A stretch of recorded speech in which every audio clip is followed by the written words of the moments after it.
अस्सलाम वालेकुम नाजरीन, वेलकम कहते हैं आपको इट टेक्स अ फैमिली में। ये एक ऐसा शो है जो कि मदद फराहम करता है ऐसे तमाम ख़ानदानों को जिनका कोई ना कोई प्यारा नशे की बीमारी का शिकार है। और आज के प्रोग्राम में हम ख़ास तौर पे डिज़ीज़ कॉन्सेप्ट के हवाले से आपसे बात करेंगे और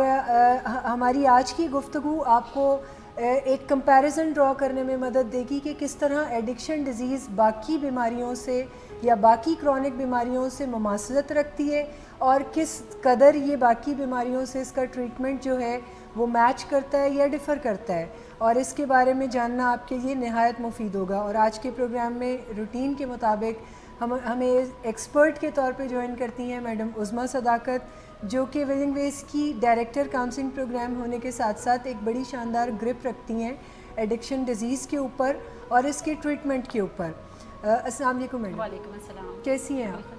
खैरियत से हैं मैडम। आज के मौजू के हवाले से मैंने जैसा कि तारुफ भी पेश किया है कि एडिक्शन डिज़ीज़ के हवाले से हम बात करेंगे और हमारा इस प्रोग्राम का जो मेन रूट जो है वो यही है कि हम माशरे में ये अवेयरनेस पैदा करना चाह रहे हैं कि एडिक्शन कोई गुनाह या कोई किरदार की ख़राबी से भी कुछ आगे बढ़ के कोई बीमारी है और इसे उसी नज़र से देखा जाए जैसे कि बाकी बीमारियों को देखा जाता है, कैंसर को, डायबिटीज़ को या हार्ट की डिज़ीज़ को। जब भी हम किसी ऐसे मरीज़ को देखते हैं तो हम खामखा एक हमदर्दी पैदा कर लेते हैं उसके लिए, और जैसे ही हम किसी एडिक्ट को देखते हैं या किसी सब्सटेंस अब्यूज़ में किसी को देखते हैं तो कोई गुस्सा, कोई नफ़रत, कोई तनाव सा पैदा होना शुरू हो जाता है। तो मैं यही चाह रही हूँ कि आज फिर इसके ऊपर खुल के बात की जाए, साइंसी पर्सपेक्टिव दें। तो पहला सवाल भी मेरा ये है कि एडिक्शन डिज़ीज़ बाकी क्रॉनिक बीमारियों से किस तरह मुमासलत रखती है? क्या कदरे मुश्तरक हैं दोनों चीज़ों में जब हम बात करते हैं डायबिटीज़ की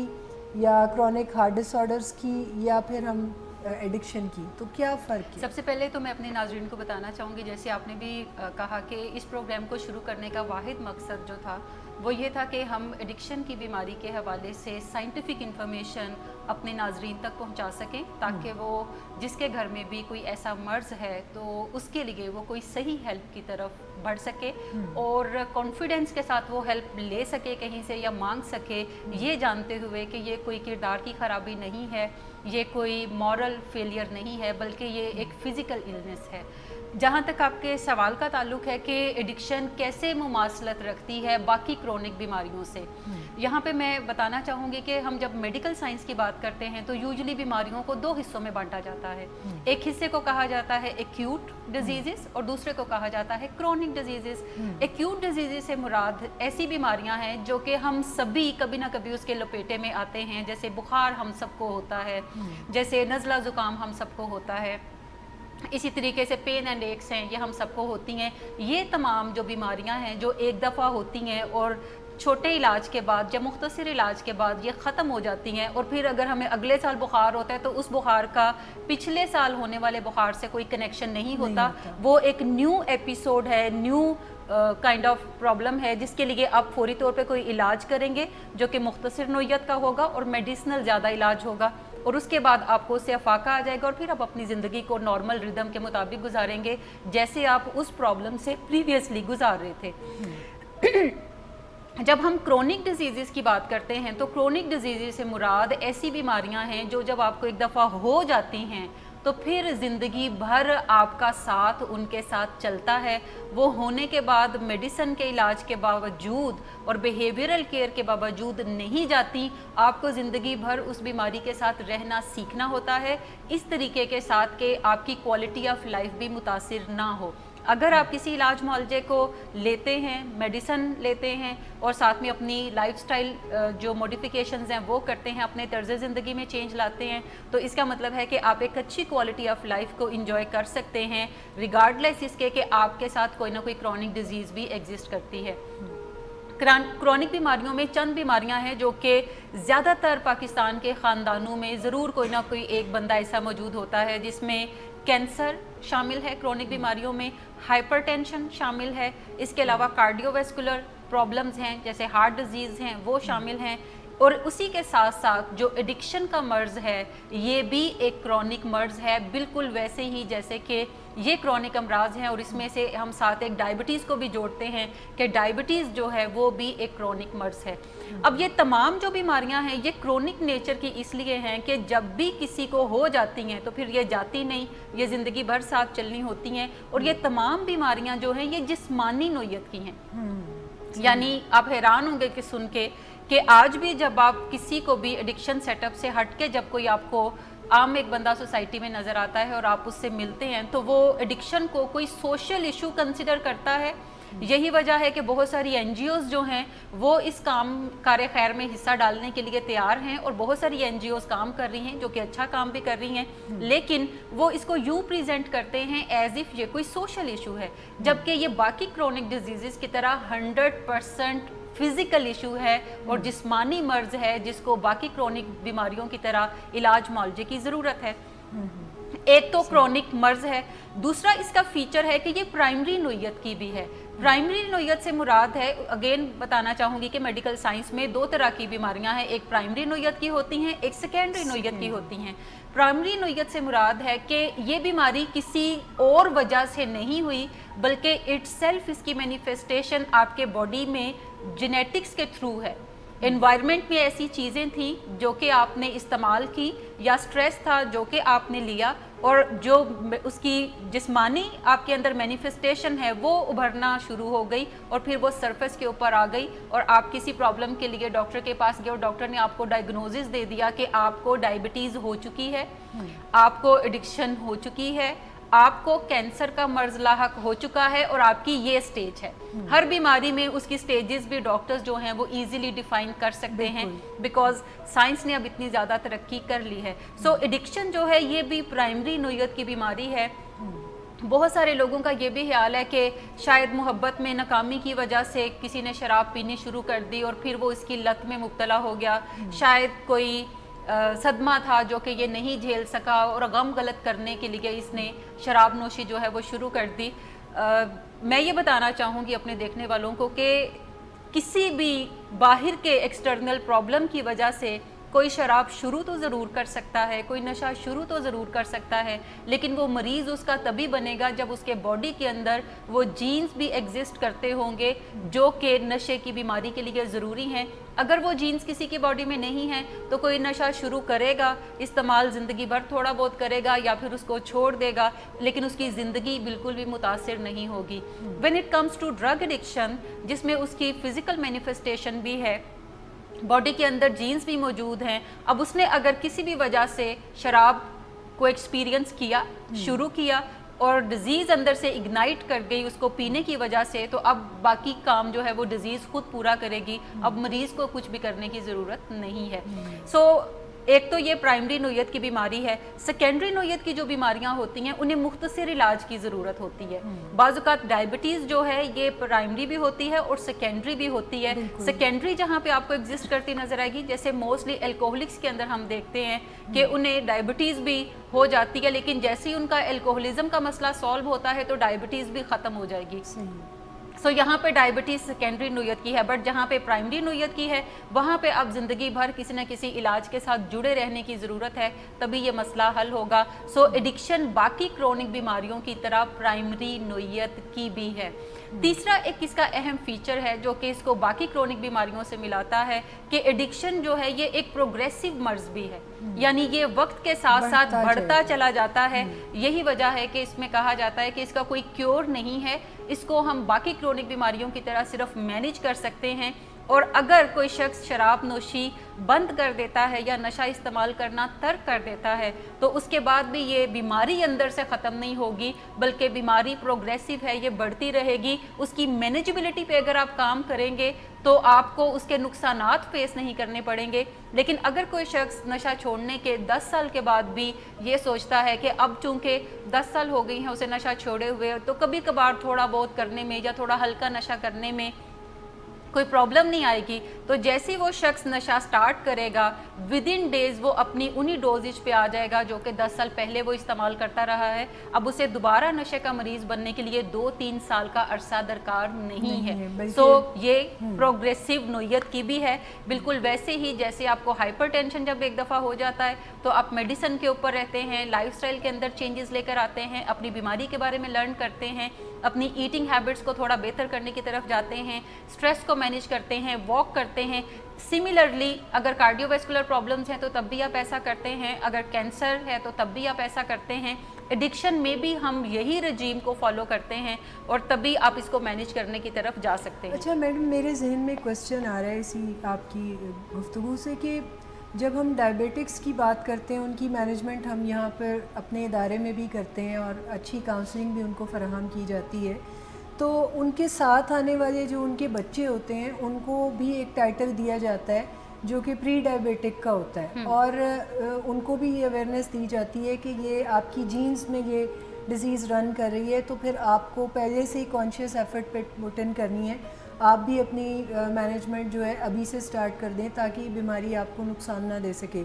तो क्या रेशियो है जो एडिक्शन डिज़ीज़ में जो पेशेंट्स इस वक्त रिलाई कर रहे हैं, उनकी फैमिली, उनके बच्चे किस हद तक ख़तरे में है? देखिए, तमाम क्रोनिक बीमारियों की तरह एडिक्शन के अंदर भी एक खसूसियत ये भी है जो कि उससे बाकी क्रोनिक बीमारियों से मिलाती है कि ये नस्ल दर नस्ल चलती है। ये जीन्स के थ्रू पेरेंट्स के अंदर से बच्चों तक ट्रांसफ़र होती है, और अगर उनके यहाँ भी नशे का मसला मौजूद रहे और वो उसको मैनेज ना करें तो ये उनकी नेक्स्ट जनरेशन में भी ट्रांसफ़र होती है। तो ये नस्ल दर नस्ल चलने वाली बीमारी भी है।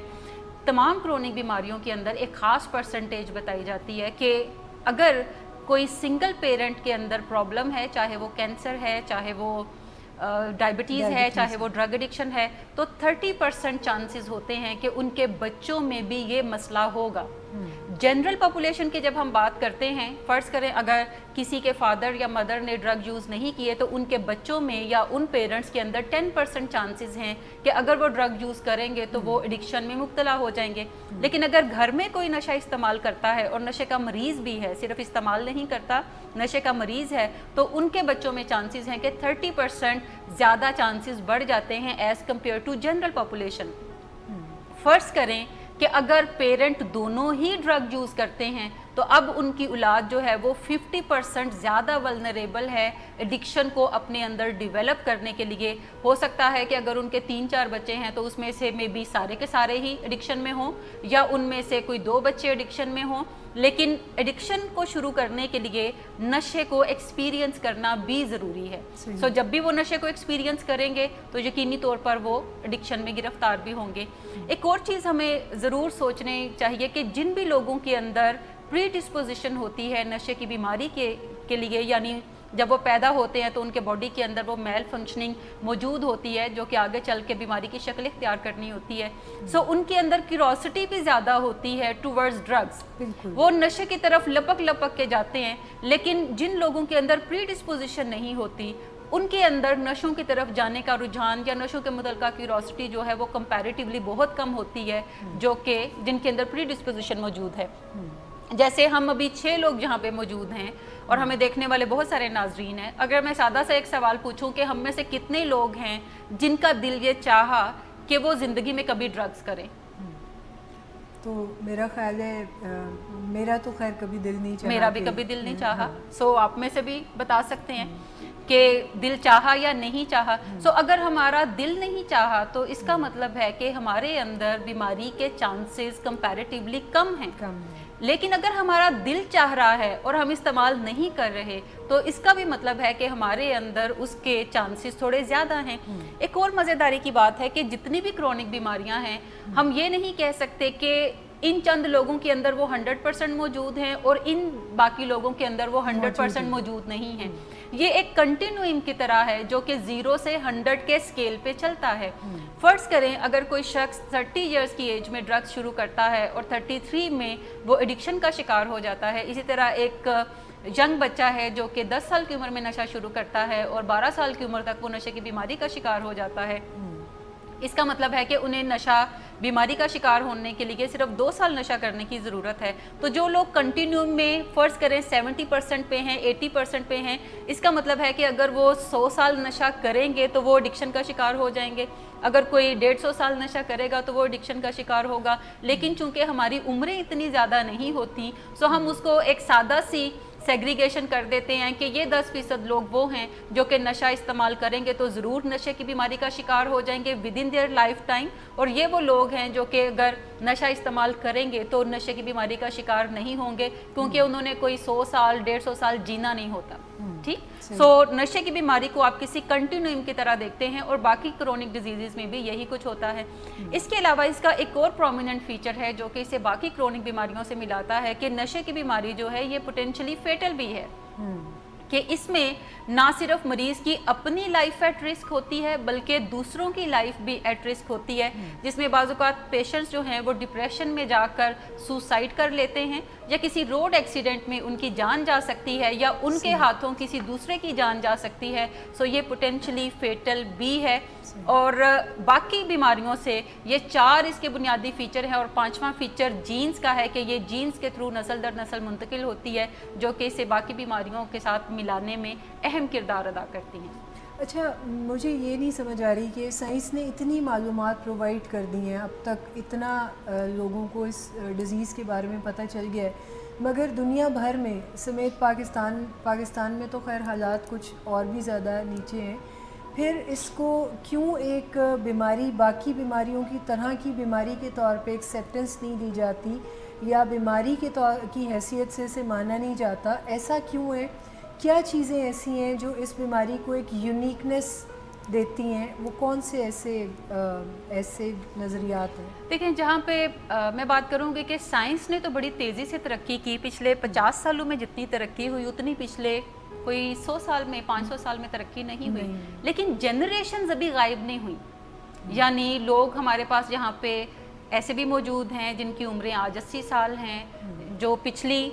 कंटिन्यूटी के अंदर आ रहे हैं, 100 साल उम्रें हैं। सो इसका मतलब है कि जनरेशन्स अभी हैं, लेकिन साइंस बड़ी तेज़ी से इंफॉर्मेशन जो है वो प्रोवाइड कर रही है। लेकिन एक इंफॉर्मेशन हमें जनरेशन से भी मिलती है। हमारी पिछली जनरेशन ये कहती रही, और हम भी चूंकि इसी सोसाइटी में पले बढ़े हैं, हम भी इस चीज़ पे बिलीव करते रहे before coming into this field कि जो भी लोग नशा करते हैं वो मॉरली फेलियर होते हैं,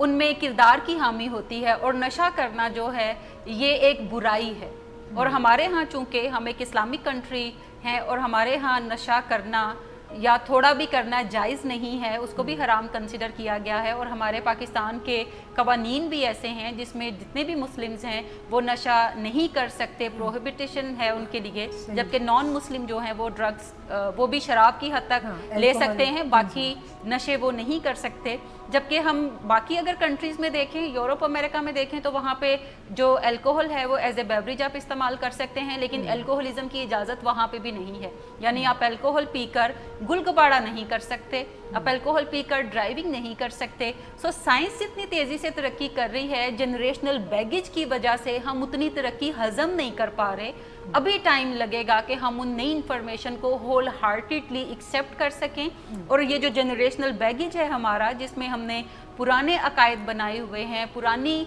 जो लेसन्स है वो सीखे हुए हैं, हम उन्हें अनलर्न भी कर सकें। असल में मुझे मैडम ऐसा लगता है कि ये जो एडिक्शन डिज़ीज़ के जो सिम्टम्स हैं ना, जो बिहेवियरल सिम्टम्स हैं, ये सिम्टम्स भी जब किसी शख्स में हम देखते हैं जो कि एक्चुअली तो बीमारी के सिम्टम्स हैं, लेकिन हम उसको उसके किरदार के हवाले से जब देखते हैं, जैसे साइंस हमें ये बताती है कि जो बिहेवियर में सिम्टम्स आप देख सकते हैं वो हैं नंबर 1 पे झूठ बोलना, चोरी करना या धोखा देना। ये चीज़ें बीमारी की देन है एक्चुअली। मैं बताती हूँ आपको, ये आप दूसरी बीमारियों में भी देखेंगे, जिन लोगों को डायबिटीज़ होती है वो भी झूठ बोलते हैं, हाइपरटेंशन है वो भी झूठ बोलते हैं। सबसे मेन प्रॉब्लम इसको बीमारी एक्सेप्ट ना करने की वजह हमारा कल्चर है, जो कि हमें इन्फोर्स करता है कि ये एक मॉरल फेलियर है, ये एक करेक्टर डिफेक्ट है, ये एक बुराई है। चूँकि हमारी लर्निंग ही यही है, तो हमें जो मेडिकल फैक्ट्स हैं वो थोड़ी देर में एक्सेप्ट करने में आएंगे। जब हम बाकी बीमारियों के साथ इसको कंपेयर करते हैं, तो बाकी बीमारियां जो हैं वो पिछली सदी में बीमारियां तस्लीम की गई, और उनके बारे में हमारी एक्सेप्टेंस सोसाइटी में बढ़ गई है। जबकि हम एडिक्शन की बीमारी को देखते हैं तो 1956 में WHO ने पहली दफ़ा ये तस्लीम किया कि एडिक्शन का जो मर्ज़ है ये एक जिस्मानी मर्ज़ है और ये उतनी ही बीमारी है जितनी के बाकी बीमारियां हैं। सो इसके साथ स्टिग्मा काफ़ी ज़्यादा अटैच है, जिससे अभी हमें कोई एक आध जनरेशन मज़ीद लगेगी कि हम उस स्टिग्मा से अपने आप को आज़ाद करवा सकें और इसको होल हार्टेडली एक्सेप्ट कर सकें। आई एम वेरी होपफुल कि अगले 50-100 सालों के अंदर जिस तरह अब हमारे घर में किसी को दिल का मर्ज होता है तो हम लेकर डॉक्टर के पास भागते हैं, तो अगले 50 से 100 सालों के दरमियान ऐसा वक्त भी आएगा जब किसी के घर में कोई बच्चा जब ड्रग्स शुरू करेगा तो वो इसको एक अलार्मिंग सिग्नल समझेगा और वो फ़ौरन किसी ना किसी डॉक्टर के पास मशवरे के लिए जाएगा कि मेरे बच्चे ने ड्रग्स शुरू किए हैं तो अब मैं क्या करूं, कैसे इसको मैनेज करूं ताकि ये बीमारी की शक्ल इख्तियार ना करें, या अगर बीमारी है तो फिर इससे परहेज़ जो है वो कैसे किया जाए। सो ये एक्सेप्टेंस बढ़ेगी, लेकिन अभी इसमें टाइम लगेगा। एडिक्शन के मर्ज में चूंकि स्टिग्मा काफ़ी जुड़ा हुआ है, शेमिंग सोसाइटी काफ़ी ज़्यादा करती है, इस वजह से हम इसको बीमारी एक्सेप्ट नहीं करते। और हम जो मेडिकल डॉक्टर्स भी हैं, जहाँ पे पेशेंट्स जो हैं वो बड़ा कम इलाज की तरफ राग़िब होते हैं स्टिग्मा की वजह से कि अगर घर में हैं तो नशा कर रहे हैं, किसी इलाजगाह में जाएंगे तो ठप्पा लग जाएगा, लेबल लग जाएगा कि ये नशेई है। सो बेहतर है कि ये लेबल ना लगवाएं और घर पे बैठ के नशे करते रहें और तंग करते रहें। इसी तरह से आप सुन के हैरान होंगी कि इस फील्ड के अंदर दुनिया भर में जहाँ पे काफ़ी ज़्यादा अब एडवांसमेंट है, पाकिस्तान में अभी भी हालात ये हैं कि किसी भी एडिक्शन ट्रीटमेंट सेंटर में डॉक्टर्स जो हैं वो कॉन्फिडेंस के साथ पाँव नहीं रखते। वो ये समझते हैं कि अच्छा ये गंदे लोगों को हम ट्रीट करेंगे, हमें ट्रीट करने की क्या ज़रूरत है, ये तो इन्हें खुद ही समझना चाहिए कि नशा बुरी चीज़ है, इन्हें नहीं करना चाहिए। सो जहाँ पे सोसाइटी में स्टिग्मा ना सिर्फ मरीज़ों के हवाले से है बल्कि जो इस फील्ड में काम करने वाले लोग हैं उनके साथ भी काफ़ी स्टिग्मा जुड़ा हुआ है। मुझे याद है कि 2005 में जब मैंने एडिक्शन फील्ड में स्टेप इन किया तो बहुत सारे लोग जो मेरे जानने वाले थे वो मुझे पूछते थे कि आजकल आप क्या कर रही हैं, तो मैंने बताती थी कि आजकल मैं एक एडिक्शन ट्रीटमेंट सेंटर में काम कर रही हूँ। तो वो मुझे पूछते थे कि क्यों ड्रग एडिक्ट्स के साथ ही क्यों आप काम कर रही हैं, ये तो अच्छे लोग नहीं होते। तो मैं उन्हें कहती थी कि व्हाई नॉट, क्यों नहीं करना चाहिए आखिर इन लोगों के साथ काम। जब मैं साइकोलॉजिस्ट हूँ, मेरा फील्ड ये है और मुझे सर्व करके अच्छा लगता है, लोगों की मदद करके अच्छा लगता है, तो ड्रग एडिक्ट्स क्यों नहीं। और मैं आज भी पूरे एतमाद के साथ अपने पेशेंट से भी बाज़ जिक्र करती हूँ और मिलने वालों से भी जो भी मुझे मेरे एक्सपीरियंस के हवाले से पूछते हैं कि मैंने इतने अच्छे लोग ज़िंदगी में ट्रीटमेंट सेंटर से बाहर नहीं देखे जितने ज़बरदस्त लोग मैंने ट्रीटमेंट सेंटर के अंदर देखे हैं, और वो सारे के सारे मेरे पेशेंट्स होते हैं। ऐसे ही सो इतने खूबसूरत अंदर से अच्छे दिल के मालिक लोग, अच्छी कम्युनिकेशन, अच्छी सलाहियतों के मालिक लोग, इंटेलिजेंट लोग जो हैं वो नशे की बीमारी में मुब्तला होते हैं। सो ना सिर्फ ये स्टिग्मा मरीजों के लिए प्रॉब्लम है, उनकी फैमिलीज़ के लिए प्रॉब्लम है, बल्कि इस फील्ड में काम करने वाले लोगों के लिए भी स्टिग्मा जो है वो जुड़ा हुआ है, इसलिए लोग ज़्यादा इस फील्ड में काम करने के लिए भी नहीं आते। मैं आपको एक अपना ज़ाती एक्सपीरियंस भी यहाँ शेयर करूँगी। अभी कुछ दिन पहले, आप तो 2005 की बात कर रही हैं, वो तो फिर आज से 12-13 साल पीछे की बात है। अभी 3-4 दिन पहले मैं सर्विसेज हॉस्पिटल की इमरजेंसी में गई तो इत्तफाक हुआ, क्योंकि वहाँ पे रात को भी आपको मेडिकल सर्विसेज प्रोवाइड कर दी जाती हैं, तो मैं वहाँ पर गई तो वहाँ पर मैंने वहाँ के स्टाफ की बातें सुनी जो वो 1122 के अमले से बातचीत कर रहे थे और वो उनसे हाथ जोड़ के कह रहे थे कि हमेशा आप जब भी लेके आते हैं कोई मुसीबत ही लेकर, कोई ना कोई आप नशे ही लेके आते हैं, कोई आप ऐसा ही बंदा लेके आते हैं, आप कोई ढंग के मरीज़ नहीं ला सकते। तो उन्होंने भी आगे से कहा कि भाई ये हम इसमें क्या कर सकते हैं, हमें जो बेयारों के लिए बुलाता है, हम उसकी हेल्प के लिए जाते हैं, जो हमें बेयारों मददगार नज़र आते हैं हम उन्हीं को लेके आते हैं। तो ये बड़ी ही एक थॉट प्रोवोकिंग चीज़ है कि हमारे पूरे ओवरऑल पूरी सोसाइटी में कोई अवेयरनेस नहीं है। पहली बात तो ये कि उन लोगों को मदद प्रोवाइड की ही नहीं जाती। अगर मैं रिसर्च बेस्ड एविडेंस की बात करूँ तो 0.1% लोग हैं जो एडिक्शन डिजीज़ कैरी करके वो ट्रीटमेंट का पार्ट बनते हैं। देखिए पाकिस्तान में इस वक्त 6.7 मिलियन यानी 67 लाख के करीब नशा इस्तेमाल करने वाले मौजूद हैं जो नशे के मरीज़ कंसिडर किए जाते हैं, लेकिन सालाना सिर्फ 30,000 लोगों को ट्रीटमेंट अवेलेबल होता है। जब मैं ट्रीटमेंट की बात करती हूँ तो इसमें बेहतरीन ट्रीटमेंट मेरी मुराद नहीं है, इसमें किसी भी तरह का 7 दिन का ट्रीटमेंट, 10 दिन का ट्रीटमेंट, किसी NGO में बगैर दवाई के ट्रीटमेंट, दवाई के साथ ट्रीटमेंट, ये तमाम के तमाम इलाज जो हैं वो इसमें शामिल हैं। और इसमें इंक्लूड मैं करना चाहूँगी कि गवर्नमेंट के जितने भी सेटअप हैं, हर सिविल हॉस्पिटल में कुछ बेड जो हैं वो मुख्तस किए जाते हैं जो कि ऐसे मरीज़ों के इलाज के लिए हैं, लेकिन ये जो इलाज है ये डिटॉक्सिफिकेशन तक महदूद रखा जाता है। क्रोनिक बीमारियों का जो इलाज है ये भी काफ़ी एक बड़ा प्रॉब्लम है, जो कि दूसरा बड़ा रीज़न है इसको बीमारी से जो हटाने की तरफ जाता है कि आम तौर पे जितनी भी क्रोनिक बीमारियां हैं उन्हें क्रोनिक बीमारियों की तरह ट्रीट किया जाता है। आप कैंसर का मर्ज किसी को हो तो आप वहाँ पे जब जाते हैं रेडिएशन के लिए या केमोथेरेपी के लिए, तो वो ये नहीं कहते कि आपका एक जो कोर्स है वो हो गया, अब आप घर जाएं और घर जाके कोई सेल्फ हेल्प करना शुरू करें, खुद इन्फॉर्मेशन कलेक्ट करें और खुद ही अपना इलाज करें, बल्कि वो कहते हैं कि आपका ट्रीटमेंट मुकम्मल हो गया है, अब आपने कंटिन्यूअसली हमारे पास आते रहना है ताकि देखा जा सके कि इसमें रिमिशन तो नहीं है, इसमें दोबारा तो कैंसर नहीं उभर रहा, और आप कैसे अपने ऑन गोइंग ट्रीटमेंट को मैनेज कर सकते हैं। डायबिटीज़ में आप चले जाएं, वहाँ पे भी यही हालात हैं। हाइपरटेंशन में आप चले जाएं, वहाँ पे भी ना सिर्फ आपको इमीडिएट ट्रीटमेंट तो लेना पड़ता है, आपको एक ऑन गोइंग केयर जो है उसके लिए बार बार डॉक्टर के पास आना पड़ता है और जुड़े रहना पड़ता है ताकि आप अपने ब्लड प्रेशर को मैनेज रख सकें और कंटिन्यूअसली मेडिसिन ले सकें। लेकिन अनफॉर्चुनेटली पाकिस्तान के अंदर और दुनिया भर के अंदर जो नशे का मर्ज है उसको एक एक्यूट इलनेस की तरह ट्रीट किया जाता है। उसके बारे में ये ख्याल किया जाता है कि अगर 7-10 दिन जो है वो किसी हॉस्पिटल में बंदा जमा हो जाए, मैं जमा का वर्ड कॉन्शियसली यूज़ कर रही हूँ क्योंकि फैमिली का यही हाल है कि एडमिशन की बजाय उसको जमा वहाँ पे करवा दिया जाए और 10 दिन के बाद ले आया जाए, तो इसका मतलब है कि अब उसको ठीक रहना चाहिए, अब वो दोबारा ज़िंदगी में कभी नशे को हाथ नहीं लगाएगा। सो किसी भी एक्यूट बीमारी का क्रोनिक बीमारी का जब आप एक्यूट नेचर का इलाज करते हैं तो उसमें कामयाबी की शरह जो है वो ज़ीरो हो जाती है और ये इलाज जो है ये कारामद इलाज नहीं है। गवर्नमेंट पाकिस्तान के अंदर जो इलाज प्रोवाइड करती हैं उसमें तमाम जितने भी सिविल हॉस्पिटल हैं कुछ बेड मुख्तस किए जाते हैं जो बिल्कुल खाली रहते हैं, कोई इक्का दुक्का मरीज़ जो हैं वो आते हैं। मुझे याद है हम लोग जब मास्टर्स कर रहे थे तो हम लोगों के पास हमें 5 केसेस करने होते थे जिसमें 2 न्यूरोटिक, 2 साइकोटिक और 1 ड्रग एडिक्ट का केस था। और हम भी जब जाते थे तो हम मुख्तलिफ टेस्ट अप्लाई कर रहे हैं, बातें कर रहे हैं, और मरीज़ भी हमें कहते थे बाजी हूँ तुसी फिर कदू आना में, और उनका दिल होता था कि कोई बंदा आए जो हमसे बातें करे, क्योंकि यहाँ पे हॉस्पिटल में हमें कोई मुंह नहीं लगाता, कोई बात नहीं करता, ना डॉक्टर्स पूछते हैं बाकायदा, ना कोई इलाज है। और 10 दिन के बाद फैमिली को कहा जाता है कि अब आप अपने इस मरीज़ को ले जाएं, अब ये ठीक हो गया है, जिसका मतलब है कि अब किसी भी परहेज़ की ज़रूरत नहीं, दोबारा डॉक्टर के पास किसी मुआयने की ज़रूरत नहीं, अब ये अल्लाह तवक्कल खुद ही ठीक हो जाए तो हो जाए, मेडिकल साइंस इसमें कुछ नहीं कर सकती। जब हम इसको क्रोनिक मर्ज कंसिडर करते हैं तो इसका मतलब है कि इसमें ना सिर्फ डॉक्टर से आपको रब्ता करने की ज़रूरत है जो कि डिटॉक्सिफिकेशन का प्रोसेस करता है, बल्कि इसकी एक्यूट मैनेजमेंट के डिटॉक्सिफिकेशन के बाद आपको कैसे मैनेज करना है अपनी लाइफ को, और फिर लाइफ टाइम के लिए एक ऑन गोइंग केयर है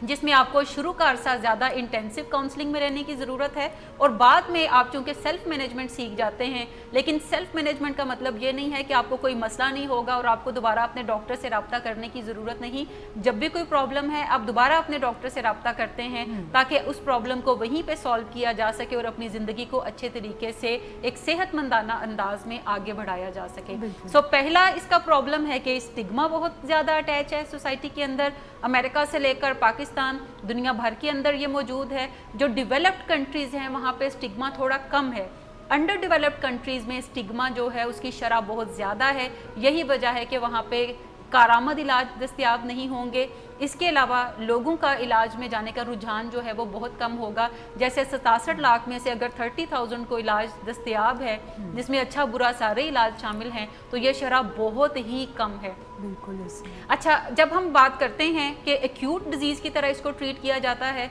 सो इसमें भी पीछे स्टिग्मा अटैच है, और अगर हम इसको अच्छे तरीके से क्रॉनिक डिजीज़ की तरह लें तो ना सिर्फ हम बहुत सारे लोगों को बेहतर ज़िंदगी की तरफ राग़ब कर सकते हैं, बहुत सारी जानें बचा सकते हैं, क्योंकि सोसाइटी में जो मिथ्स और बिलीव्स प्रिवेल करते हैं वो ना सिर्फ लोगों को इलाज में जाने में रुकावट का बाइस बनते हैं बल्कि बहुत सारी ज़िंदगियां जो हैं वो इस वजह से ज़ाया हो जाती हैं कि किसी प्रॉपर ट्रीटमेंट तक वो नहीं पहुंच सके, हालांकि ट्रीटमेंट मौजूद हैं दुनिया भर में। और अगर मैं ये कहूँ कि जितनी भी क्रोनिक बीमारियाँ हैं उनमें से सबसे बेहतरीन इलाज जो अभी तक मेडिकल साइंस जो है वो दरियाफ्त कर चुकी है वो ड्रग एडिक्शन का है, तो ये बिल्कुल ठीक बात होगी, क्योंकि ड्रग एडिक्शन के मर्ज में ना सिर्फ आप एक बेहतरीन ज़िंदगी गुजार सकते हैं, सेल्फ मैनेजमेंट सीख सकते हैं, बल्कि आपको लंबे अरसे तक दवाइयों का इस्तेमाल नहीं करना पड़ता और आप महदूद अरसे तक दवाइयों का इस्तेमाल रख के अपनी ज़िंदगी एक नॉर्मल शख्स की तरह, बल्कि नॉर्मल से भी ज़्यादा बेहतर ज़िंदगी गुजार सकते हैं। क्योंकि आपको अपनी रिकवरी को मैनेज करने के लिए जो लाइफस्टाइल मॉडिफिकेशन करना पड़ती हैं वो आम बंदा हो सकता है ना करे, लेकिन आपने करनी है क्योंकि आप रिकवरी में रहना चाहते हैं। बिल्कुल, वो जो एक ख़तरा, वो जो एक नंगी तलवार आपके साथ लटक रही है रिलैप्स की, वो आपको किसी बेहतर ज़िंदगी की तरफ ले जा सकती है। अच्छा, मैं एक और आपको इंटरेस्टिंग फैक्ट बताना चाहूँगी कि आज से कोई 25-30 साल पीछे अगर हम चले जाएं, 40 साल पीछे चले जाएं,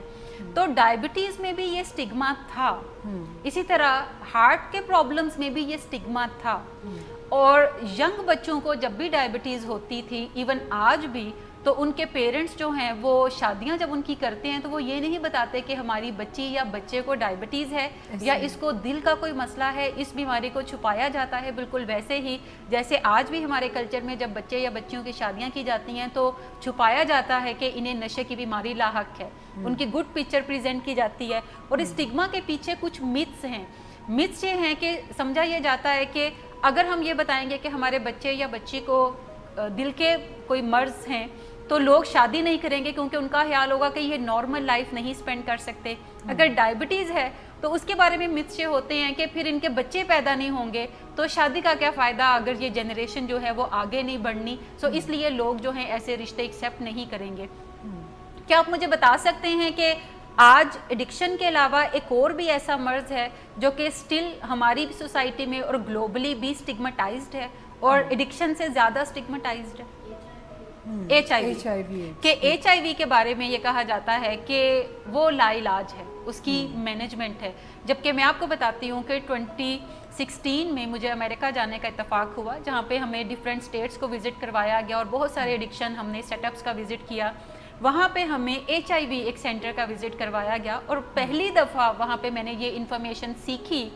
कि HIV का ना सिर्फ बेहतरीन इलाज मौजूद है, बल्कि जब HIV किसी पॉजिटिव पर्सन की शादी होती है जो नेगेटिव हो जाता है तो उनके बच्चों के अंदर HIV नहीं होता। अब मेरे लिए ये इन्फॉर्मेशन बड़ी हैरान कुन थी, इवन दो कि मैं इतने अरसे से एडिक्शन की फील्ड में काम कर रही हूँ और क्रोनिक बीमारियों के हवाले से अबंडेंट इन्फॉर्मेशन है, लेकिन मेरा भी ख्याल था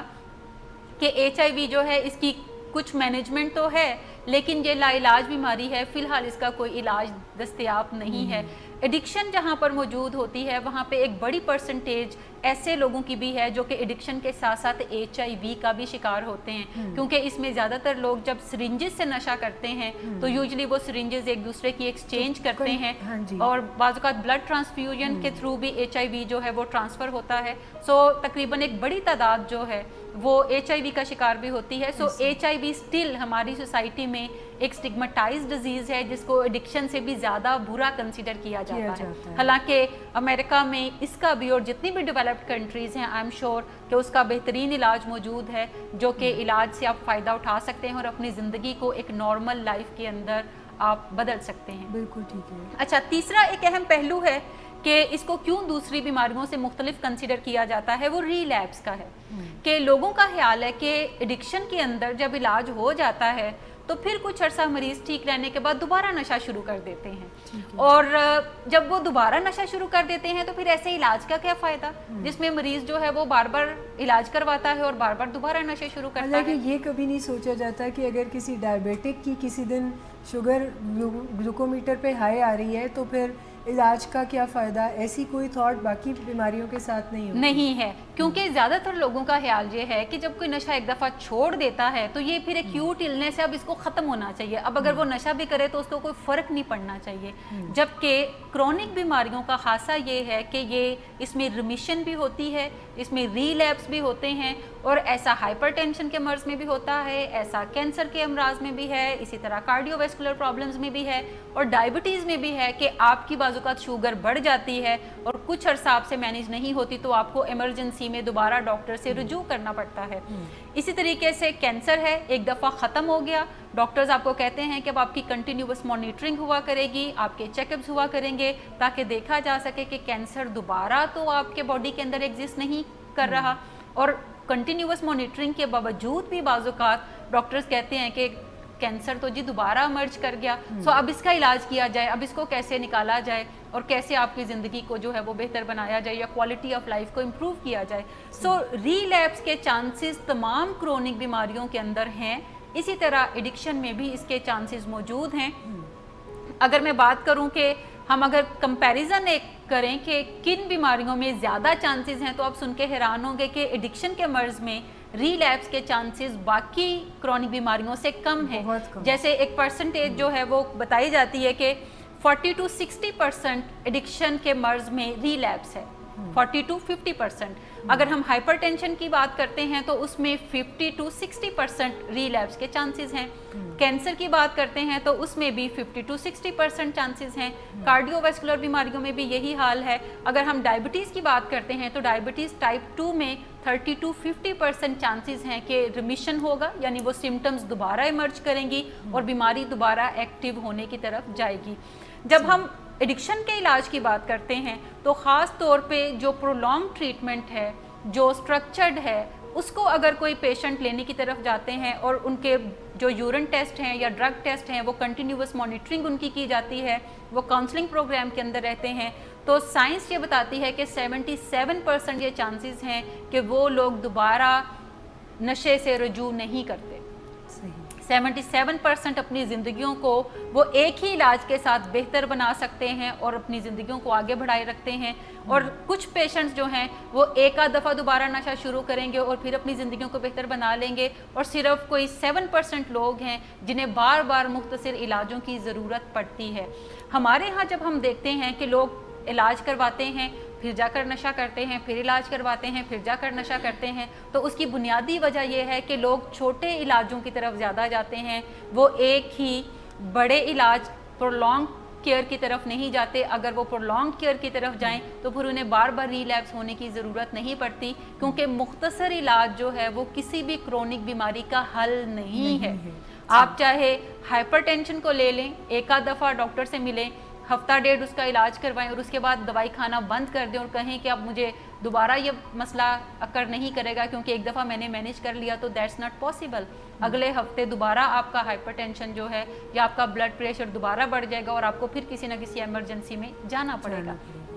सो एक इसका रीज़न ये भी है कि चूंकि इसमें रिमिशन है, इसमें रीलैप्स है, तो लोग इसको ज़्यादा बढ़ावा देते हैं कि इलाज की ज़रूरत नहीं है, अगर बार बार नशे ही करने हैं। सो हमें क्रोनिसिटी को जो है वो नज़रअंदाज करने की बजाय उसको ज़्यादा फोकस करना पड़ेगा। ये बड़ी अजीब सी बात है कि किसी डायबिटिक या ब्लड प्रेशर के मरीज़ का अगर मसला रिकरेंट होता है तो लोग फौरी तौर पे लेके जाते हैं, लोग ज़्यादा सिंपैथेटिक हो जाते हैं। लेकिन जब कोई नशे का मरीज़ दोबारा नशा शुरू करता है तो मैं आपको बताऊं कि इवन ट्रीटमेंट सेंटर्स वाले भी जब पेशेंट पहली दफ़ा नशा करके आता है तो बहुत सारे पाकिस्तान में ऐसे ट्रीटमेंट सेंटर्स हैं जिसमें शेमिंग की जाती है और कहा जाता है कि यार तू की कीता है, फिर तू तो बड़ा अच्छा कीता सी, तू तो बहुत वधिया हो गया से, ये दोबारा तू नशा क्यों कर लिया है, थोड़ी हया कर, थोड़ी शर्म कर, ये नहीं करना चाहिए। विच मीन्स के इवन ट्रीटमेंट सेंटर्स में भी क्रोनिसिटी को एक्सेप्ट नहीं किया जाता। जब इलाज करने वाले ही एक्सेप्ट नहीं करेंगे तो इलाज करवाने वाले कैसे करेंगे, क्योंकि आपने ही इंफॉर्मेशन उन तक पहुंचानी है। सो क्रोनिसिटी को हमेशा मद्देनज़र रखना चाहिए कि अगर ये लाइफ टाइम डिजीज़ है तो इसमें कभी ना कभी आपको दोबारा से किसी मुख्तसर इलाज की ज़रूरत पड़ सकती है। यहाँ पे मैं मशवरा देना चाहूँगी हमारे देखने वाली फैमिलीज़ को, जो ऐसे पेशेंट्स जो हमें देख रहे हैं,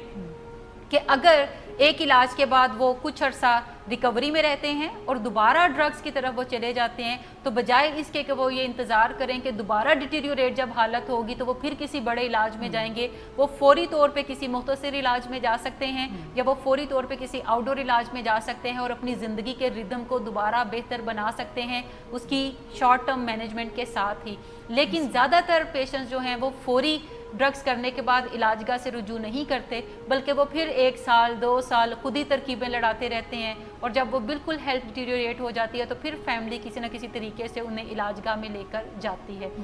चौथा एक अहम पहलू ये है कि मैडम मेरी गुजारिश आपसे ये होगी कि ये 3 पहलू जो आपने बताए हैं इनको भी हम चाहेंगे एक रिकैप दे दें और चौथे पे हम बात करें, लेकिन हम एक ब्रेक यहाँ पर ले लें और ब्रेक के बाद हम इंशाल्लाह इसको साइन ऑफ कर लेंगे। اس کا مختصر سا ورژن ہم سب ناظرین کو دیں گے. تو ناظرین یہاں پر ہم لیتے ہیں ایک چھوٹا سا بریک, اور بریک کے بعد ہمیں جوائن ضرور کیجیے گا کیونکہ اس کے علاوہ بھی بہت کچھ ہے بریک کے بعد. ہمارے کچھ سٹائل بنے ہوتے ہیں فیملی میں یا کسی پیارے سے, ہمارا جو سابقہ انٹریکشن ہوتا ہے, جو سابقہ لین دین ہوتا ہے, یا سابقہ جو ہمارے رویے ہوتے ہیں ایک دوسرے کے ساتھ, وہ راہ میں بہت بڑی رکاوٹ پیدا کرتے ہیں. اور ہم عادتیں جو ایک دفعہ اپنا چکے ہوتے ہیں تو ان کو اگر ہم خالی ول پاور کے زور پہ بدلنا چاہیں تو پھر زیادہ دیر تک ول پاور کا سکہ نہیں چلتا اور ہمیں کوتاہی اپنی سمجھ میں آنے لگتی ہے, مسئلہ حل نہیں ہوتا اور ہم تھک جاتے ہیں, پریشان ہوتے ہیں, ہٹ باٹم ہوتے ہیں. تو پھر ہم واقعی بدلنے کے لیے تیار ہوتے ہیں کہ جو آرٹ اور سائنس کے رستے ہیں, کیونکہ اس میں آپ کچھ نہ کچھ آرٹ کا مظاہرہ بھی کرتے ہیں, اچھے مذاکرات کا مظاہرہ بھی کرتے ہیں, اور سائنٹیفک اپروچ کو بھی لیتے ہیں, اور اس کو لے کے جب آپ ایک روڈ میپ بناتے ہیں اور پھر قدم بہ قدم اس روڈ میپ پہ آگے بڑھتے ہیں تو پھر خوشحالی اور کامیابی آپ کے قدم چومتی ہے. سب سے پہلے ہمیں کسی نہ کسی طریقے سے اپنے آپ کو ایک ایسی ذہنی سطح پہ رکھنا ہے, جذباتی کیفیت کچھ ایسی رکھنی ہے کہ جو کسی بھی طرف شدت کی طرف نہ جا رہی ہو, یعنی ایک درمیانی نیوٹرل لیکن تھوڑی سی مثبت اور پر امید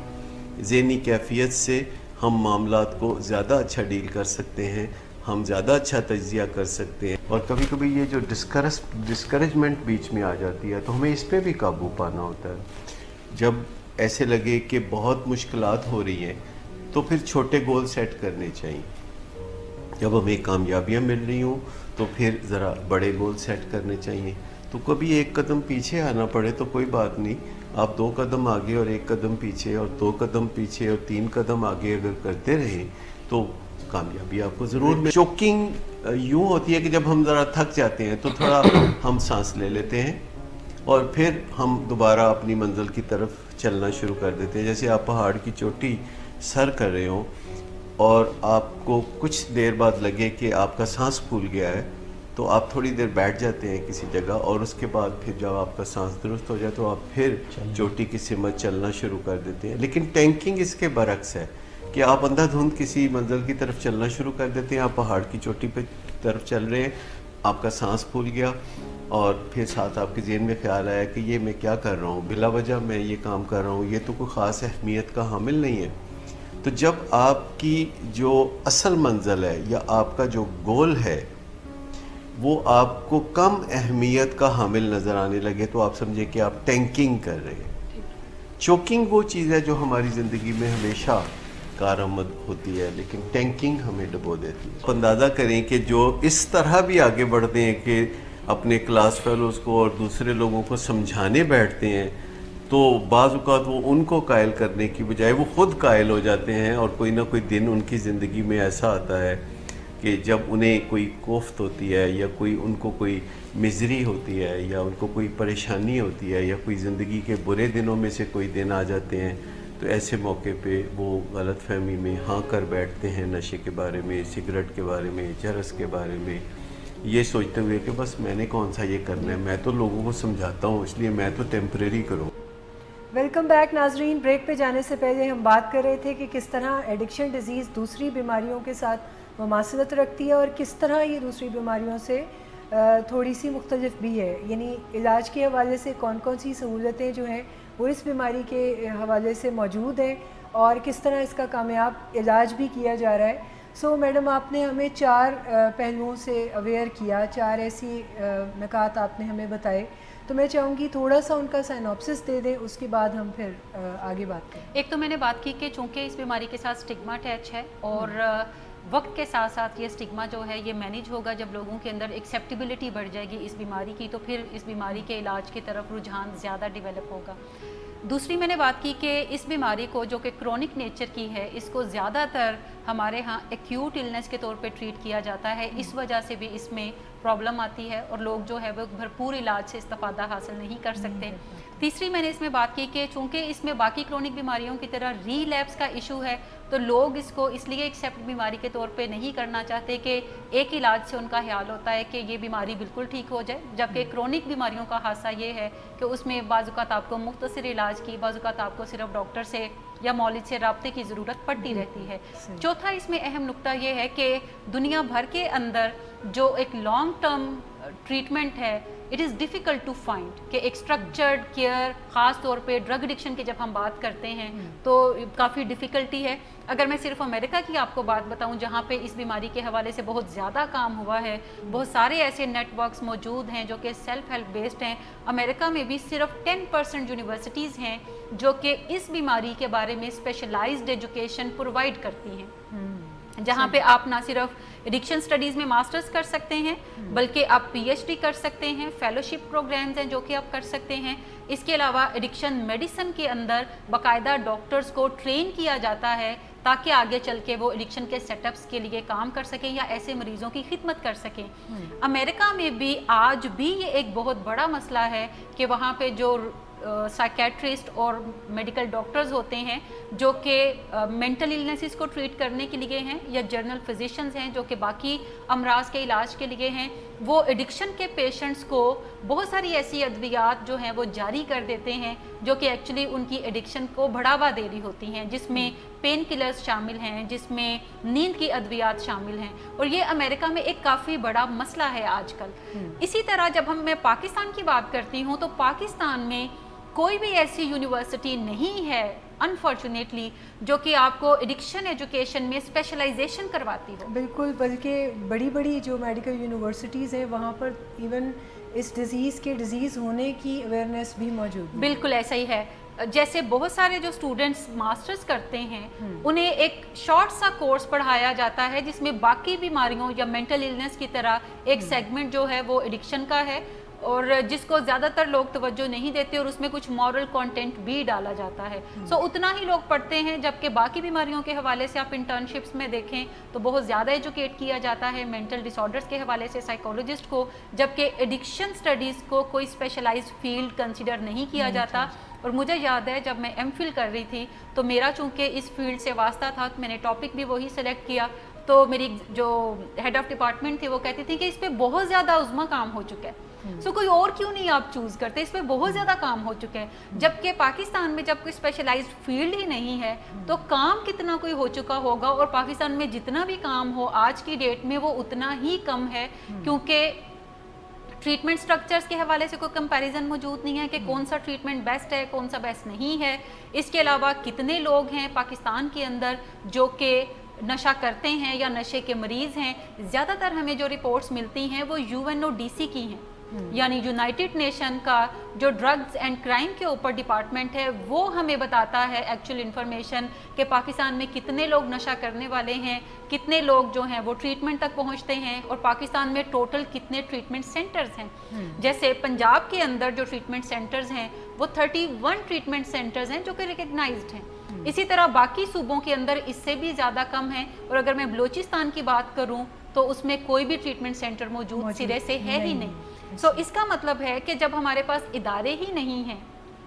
तो हम ऐसे पेशेंट्स को केटर कैसे करेंगे। और हमारे यहाँ पाकिस्तान के अंदर कोई भी ऐसा रिसर्च इंस्टीट्यूट नहीं है जो कि बाकी मेडिकल साइंस की या हेल्थ साइंसेज की तरह ये बता सके कि पाकिस्तान में कितने लोग नशा करने वाले या इसका कोई स्टैंडर्ड ही नहीं है, या इसका कोई स्टैंडर्ड ट्रीटमेंट है या नहीं है। पाकिस्तान में जितने भी रिहैब्स अच्छे काम कर रहे हैं तो ये की जाती है कि उन्हें किसी ना किसी मेडिकल हॉस्पिटल की तरह कंसिडर किया जाए और उन्हीं स्टैंडर्ड्स पे उसको मुहैया किया जाए, क्योंकि पाकिस्तान में रिहैब्स को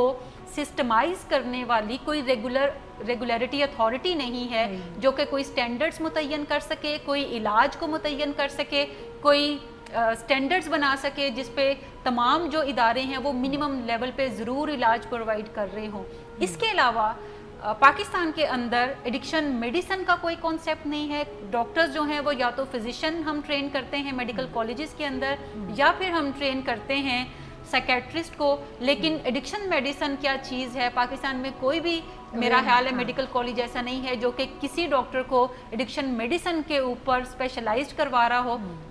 जैसे पाकिस्तान में जब लोग डॉक्टर बनते हैं तो लाइक अदर प्लेसेस वो आगे एक स्पेशलाइज्ड फील्ड चुनते हैं, तो ज़्यादातर लोग आपको सर्जरी में नज़र आएंगे, कॉस्मेटिक सर्जरी में नज़र आएंगे, आई स्पेशलिस्ट बनेंगे, हार्ट स्पेशलिस्ट बनेंगे, लेकिन कोई भी ऐसी स्पेशलाइजेशन नहीं पाकिस्तान में कम से कम मेरे नॉलेज में तो नहीं है, जो एडिक्शन मेडिसिन में भी ट्रीट करती हो। ज़्यादा तवक्को यही की जाती है कि जो साइकेट्रिस्ट हैं पाकिस्तान के अंदर वो ही एडिक्शन का इलाज करेंगे, जबकि माहिर मंशियात होंगे, जबकि दुनिया भर के अंदर माहिर मंशियात या एडिक्शन मेडिसिन एक कम्प्लीटली स्पेशलाइज्ड फील्ड है, जो कि साइकेट्रिस्ट की बजाय मेडिकल डॉक्टर्स होते हैं, वो एडिक्शन मेडिसिन में स्पेशलाइज्ड करते हैं, और वही लोग जो हैं वो डिटॉक्सिफिकेशन के प्रोसेस को केटर करते हैं या वो ऑथोराइज्ड होते हैं, बाकी डॉक्टर या साइकियाट्रिस्ट नहीं होते। सो अगर पाकिस्तान में ये हालात हैं, और मैंने आपको अमेरिका का भी कंपैरिजन दे दिया कि सिर्फ 10% यूनिवर्सिटीज़ हैं जो कि ऐसी स्पेशलाइज्ड एजुकेशन प्रोवाइड करती हैं,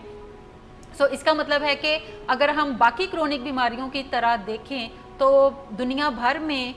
काफ़ी हालात पतले हैं इस एजुकेशन को लेकर। जब इतने ज़्यादा एजुकेशन है ही नहीं तो फिर बीमारी लोग क्यों मानेंगे और कैसे लोग केटर कर सकेंगे? जो भी लोग मौजूद हैं इलाजगाह के अंदर या सर्विस प्रोवाइडर हैं, वो क्या सर्विसेज प्रोवाइड कर सकेंगे? और आजकल एक नई हवा भी चली हुई है कि ठीक है, ये अगर बीमारी भी है तो ये ऐसी क्या बीमारी है, इसको तो फिर 7 दिन किसी को कन्फाइन करके इसका इलाज कर लेना चाहिए। तो मुझे यकीन है कि आपकी इस पूरी गुफ्तगू से, हमारी इस पूरी नशिस्त से ये कॉन्सेप्ट तो अच्छी तरह क्लियर हो गया होगा लोगों का कि 7 दिन में क्या हैसियत है इसके ट्रीटमेंट। देखिए, अगर हम 7 दिन का कॉन्सेप्ट रखते हैं तो इसके पीछे वही कॉन्सेप्ट है कि हम एक क्रोनिक बीमारी को एक एक्यूट इलनेस की तरह ट्रीट करना चाहते हैं। अगर हम ऐसा करते हैं तो ये टोटल फेलियर की तरफ ही हम कदम एक जो है वो बढ़ा रहे हैं, और जो भी इलाजगाहें इलाज प्रोवाइड कर रही हैं रीहैब फैसिलिटी के अंदर, मैं समझती हूँ कि किसी भी इलाज के ना होने से एक बुरी इलाजगाह भी बेहतर है कि जहाँ पे अगर ट्रीटमेंट कोई नहीं हो रहा तो कम से कम नशा भी तो नहीं प्रोवाइड हो रहा, और लोगों को नशे से दूर रखने में एक कामयाबी हासिल की जा रही है। इसको भी डैमेज कंट्रोल कहते हैं।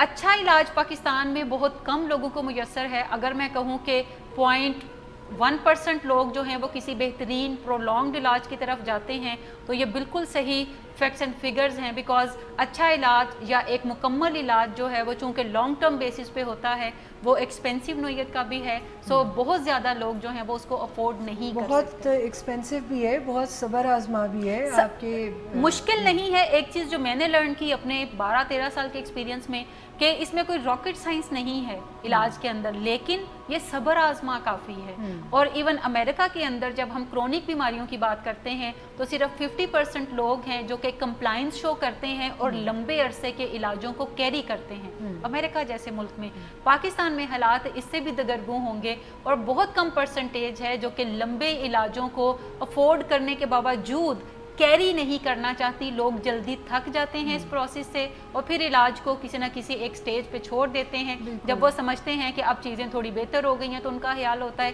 कि अब ये हमेशा ही बेहतर रहेंगी। अगेन वो डिज़ीज़ की क्रोनिसिटी नेचर को इग्नोर करेंगे, और जब भी इग्नोर करेंगे बीमारी हमेशा उन्हें अपने लपेटे में बिल्कुल अपनी ख्वाहिशों पे वो अपनी डिज़ीज़ को मैनेज करने की तरफ जाएंगे। जैसे कि मैं मिसाल दूंगी, अगर किसी एक्सीडेंट में टांग टूट जाती है, उसकी ख्वाहिश बहुत है कि मैं अगले दिन ही खड़ा हो जाऊं, और अब वो अपना कोई मेंटल सेट बना ले कि नहीं अब मैं टूटी हुई टांग के साथ भी चलूँगा और ठीक ही चलूँगा। तो ये किसी की ख्वाहिश ज़रूर हो सकती है, लेकिन हकीकत में वो ऐसा नहीं कर सकता। देखिए, साइंस जो है वो आपको फैक्ट्स बताती है, आप अगर उन फैक्ट्स को एक्सेप्ट नहीं करते तो आप अपना ही नुकसान करते हैं। लेकिन अगर आप उन फैक्ट्स को एक्सेप्ट करते हैं और अपनी पूरी एफर्ट लगाते हैं इलाज को अचीव करने में, या इलाज के अंदर जो नताइज हैं उन्हें अचीव करने में, तो फिर अल्लाह भी अपनी मदद उसमें ज़रूर शामिल करते हैं। और जो इंसान है वो इलाजों की जहाँ तक बात है तो वो अपनी बेस्ट एफर्ट्स करते हैं। इलाजगाह के अंदर भी जो लोग हैं और दुनिया भर की इलाजगाहों में, आप किसी भी हॉस्पिटल में चले जाएँ, डॉक्टर्स जो हैं वो अपनी सर तोड़ कोशिश करते हैं मरीज़ों को बचाने के लिए, लेकिन ज़िंदगी और मौत जो है वो अल्लाह के हाथ में है, और शिफा भी अल्लाह ने ही देनी होती है। लेकिन हम इंसानों को कम से कम अपनी बेस्ट एफर्ट ज़रूर करनी चाहिए ताकि अगली मदद जो है वो अल्लाह अपनी शामिल करे और हम एक अच्छी ज़िंदगी से इस्तिफादा हासिल कर सकें। बिल्कुल, जैसे ये आज की गुफ्तगू, मुझे यकीन है ये कुछ आखिर में तो स्पिरिचुअलिटी की तरफ भी हमें लेके जा रही है कि हम अपने हिस्से का काम करें और फिर हम मदद की उम्मीद रखें हाई पावर से, अल्लाह ताला। एक बड़ा ज़बरदस्त कोट है जो मेरा बड़ा फेवरेट है, that we are actually spiritual being having a human experience. बिल्कुल। اور یہاں پر ناظرین ہم آپ کو بھی یہ کہنا چاہیں گے کہ اگر آپ کوئی کوسچن پوچھنا چاہتے ہیں اس حوالے سے، جو کہ بڑا مشکل موضوع آج کا ہم نے یہاں پہ کور کیا ہے، جس میں ہم نے ایڈکشن ڈیزیز کو ایک نئے پرسپیکٹو کے ساتھ آپ کے سامنے رکھا ہے، جس میں سائنسی معلومات کی روشنی میں آپ اس بیماری کو سمجھ سکتے ہیں اور اس بیماری کا علاج بھی ممکن ہے، جو کہ باقی بیماریوں کی نسبت زیادہ بہتر علاج اس بیماری کا سائنس نے اب تک دریافت کر لیا ہے، اور یہ بڑی اچھی خبر ہے۔ اچھا، ایک اہم میں چیز بتانا چاہوں گی، جیسے بھی میں نے کچھ دیر پہلے انفارمیشن دی کہ پاکستان میں کوئی بھی اسپیشلائزڈ ایجوکیشن نہیں ہے، تو میں بھی سننے والے یہ سمجھیں کہ پھر علاج کیا کرتے ہیں۔ پاکستان میں جتنا بھی علاج ہوتا ہے وہ بیسیکلی امریکن ڈیزیز ماڈل کے اوپر ہوتا ہے، اور ہمارے ہاں بہت سارے ایسے سائیکولوجسٹ ہیں جو کہ امریکن ٹرینڈ ہیں، اور وہیں سے کاؤنسلنگ کی ایجوکیشن انہوں نے لی، اسٹرکچر بھی فالو اور وہاں کے اسٹرکچر کو بھی فالو کرتے ہیں، اور اس کو ہم ایک بہترین چیزوں کو آگے چلا۔ ہاں، لیکن پاکستان میں کوئی سرکار کی طرف سے کوئی اسپیشلائزیشن نہیں، ایون کوئی پرائیویٹ انسٹیٹیوشن بھی ایسا نہیں ہے جو کہ اس میں اسپیشلائزیشن ہاں، یا جو کوئی جیسے بہت سارے میڈیکل ہاسپٹل ہیں جو کہ گورنمنٹ کے ہیں، لیکن بہت سارے پرائیویٹ میڈیکل ہاسپٹلز بھی ہیں، لیکن کسی بھی میڈیکل ہاسپٹل میں ایسی کوئی فیسلٹی نہیں ہے۔ Right now king Edward medical college ہے جنہوں نے اپنا اب میڈیکل کے ساتھ ساتھ ایک سائیکولوجی کا یونٹ بھی ترتیب دیا ہے، جہاں پہ لوگ جو ہیں وہ ماسٹرز کی ایجوکیشن سائیکولوجی میں حاصل کر سکیں گے، اینڈ آئی ڈو ہوپ کہ وہ ان فیلڈز کو بھی متعارف کروائیں، یا جتنے بھی میڈیکل کالجز ہیں جہاں پہ ایڈکشن سٹڈیز بھی ایک اسپیشلائزڈ فیلڈ ہو، اور بہت سارے لوگ جو پاکستان سے امریکہ یا یورپ جاتے ہیں اسپیشلائز کرنے کے لیے،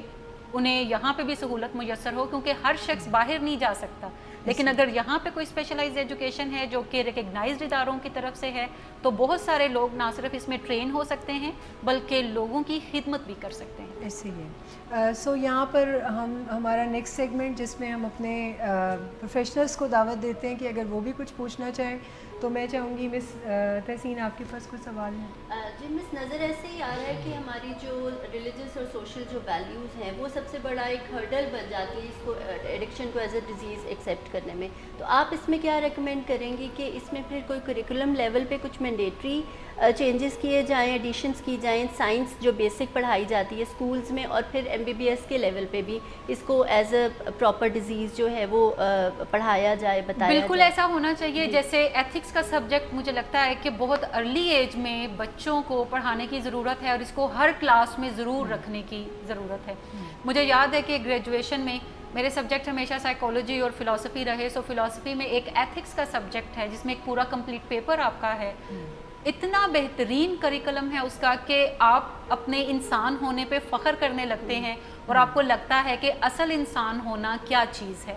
سو ایتھکس کو ضرور سرے سے ہی شروع کرنا چاہیے۔ اسی طرح بیماریوں کے حوالے سے انفارمیشن جو ہے وہ 5th کلاس سے آنورڈز بچوں کو دینی شروع کر دینی چاہیے، تاکہ جیسے جیسے وہ اگلی کلاسوں میں پہنچ رہے ہیں انہیں زیادہ سے زیادہ انفارمیشن پہنچیں، اور 10th تک ہماری جو میسز ہیں وہ اسکول میں جاتے ہیں، اس کی آگے کی ایجوکیشن جو ہے وہ کم سے کم ہونا شروع ہو جاتی ہے، اور ماسٹرز تک جو لوگ پہنچتے ہیں وہ ٹوٹل 2% ہوتے ہیں ان لوگوں کا جو کہ پرائمری ایجوکیشن سٹارٹ کرتے ہیں۔ سو 5th سے اگر ہم پڑھانا شروع کر دیں مختلف بیماریوں کے حوالے سے، خاص طور پہ سائنس کے سبجیکٹ کو لیں، اور اس میں جب ہم باقی امراض کی بات کرتے ہیں تو ہم ایڈکشن کو بھی انہی امراض کی طرح ڈیل کریں، تو کریکلم میں ایڈکشن سے کافی انفارمیشن جو ہے وہ دور تک پھیل سکتی ہے، and with in few years پھیل سکتی ہے۔ دوسری آپ نے بات کیا پوچھی؟ جی مس، میں یہ پوچھنا چاہ رہی ہوں کہ کریونگز کے حوالے سے مجھے ڈیزیز کانسیپٹ کا بتائیں کہ 2 لوگ ہیں جو کہ ایڈکشن میں ہیں، ایک کو ڈیزیز ہے اور ایک کو نہیں، تو کیا کریونگز جس کو ڈیزیز ہے اس کی زیادہ اسٹرانگ ہوں گی؟ ہاں جی، جس کو بیماری ہے اس کو زیادہ اسٹرانگ ہوگی، لیکن کریونگ کا مطلب صرف یہ نہیں ہے کہ کسی کا دل چاہتا ہے۔ کریونگز جو ہیں وہ فزیکل نوعیت کی بھی ہوتی ہیں کہ باڈی ڈیمانڈ کرتا ہے کہ اور دو مجھے، اس کے بغیر باڈی شاک میں آ جاتا ہے، وہ نارمل فنکشننگ کرنے کے قابل نہیں رہتا۔ اسی طرح جو کریونگ ہے وہ سائیکولوجیکل بھی ہوتی ہیں کہ آپ کے ذہن میں ایسی تھاٹس آتی ہیں کہ آپ کا برین کریو کرتا ہے ٹو گیٹ ڈرگس، کیونکہ برین اور باڈی کو ایک خاص حد تک نشے کے ساتھ کافی سال رہنے کی عادت ہو چکی ہوتی ہے۔ اب اس سے کم جب بھی ڈوز ہوگی، لیس انرجی لگے گی، سلو پیشنٹ لگے گا، اور باڈی بھی، برین بھی اتنا فنکشنل نہیں نظر آئے گا۔ سو کریونگز جو ہیں وہ ڈفرینٹ نوعیت کی ہوتی ہیں۔ اسی طرح انوائرمنٹل بھی ہیں کہ ہمارے انوائرمنٹ میں بہت سارے ایسے کیوز ہوتے ہیں جو کہ ٹریگر کرتے ہیں ہماری بیماری کو اور دوبارہ ہمیں نشے کی طرف راغب کرتے ہیں، لیکن as compared to that person جو کہ سوشل ڈرنکر ہے, جو بیمار شخص ہے, اس کے اندر یہ تینوں طرح کی کریونگز جو ہیں وہ زیادہ اسٹرانگ ہوں گی. جو سوشل ڈرنکر ہے اس کو ایک خاص ٹائم پہ صرف کریونگ ہوگی. فرض کریں جن لوگوں کو عادت ہوتی ہے ہر روز رات کو آ کے 9 بجے ڈرنک لینے کی یا 7 بجے ڈرنک لینے کی, تو انہیں 7 بجے کریونگ شروع ہوگی, صبح کریونگ نہیں ہوگی. لیکن جب میں پیشنٹ کی بات کرتی ہوں تو اس کو 7 بجے بھی کریونگ ہوگی, 8 بجے بھی ہوگی, جتنا پیے گا کریونگ اور بڑھتی جائے گی اور وہ زیادہ سے زیادہ لینے کی طرف جائے گا. ٹھیک ہے, ذکریہ صاحب آپ کے پاس. اچھا مس, میرا ایک کویسچن ہے کہ پروگرام کے سٹارٹ سے ہم یہ بات کر رہے ہیں کہ جس طرح دوسری بیماریاں ہیں, ایڈکشن بھی ایک بیماری ہے, لیکن جب ہم ایڈکشن کو پڑھتے ہیں تو ہمیں پتہ چلتا ہے کہ اس کے 4 اسپیکٹس ہیں, bio, psycho, social and spiritual.